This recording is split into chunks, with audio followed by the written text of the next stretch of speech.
Now, in seminary, did you have a lot of friends or classmates that discerned out that left, that decided that it wasn't for them?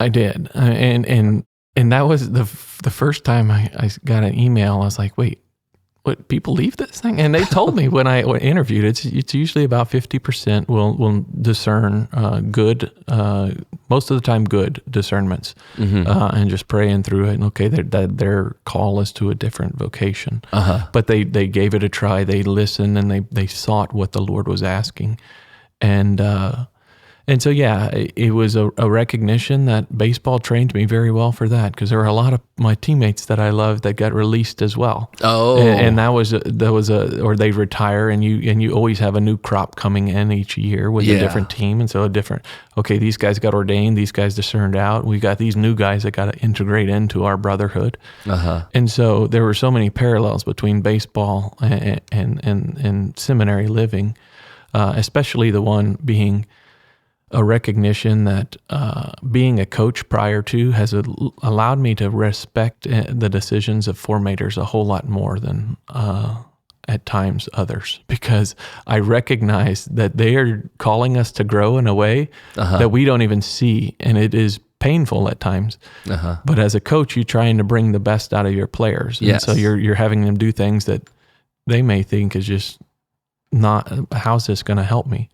And then they see the growth and the kind of final product, and you're like, oh, see, it does work. I was hoping it worked, but it does work. But that's exactly what formation is able to do. They're calling us to a greater good, and they're calling us to stretch and to be receptive to God's grace and transforming us and conforming our hearts to Christ. And so that's been a great grace to have great formation, great formators, and just have a beautiful campus. How old were you when you entered seminary? I was 32. Okay, and so that's on the later end, huh? Yeah. So I walked through the gates 3 days after my 32nd birthday. And I guess for my 32nd birthday, I was in Lake Charles getting some last gambling done. And since I've gone through those gates, I have had many temptations to go back gambling. And it is because of the grace of God that I've been able to overcome that. And it has been a great gift for me personally, because I've had people tell me tigers can't change their stripes. And I used to believe that. I was like, oh, these are things that I'll just have to live with. And now you live with them, you deal with them. It's like the thorn in Paul's side. You still deal with all of what you did in the past, but a tiger can't change his stripes, but God's grace can. And so it's that recognition that God's grace is continuing to form me into a man after his heart and into a man that wants to serve his people.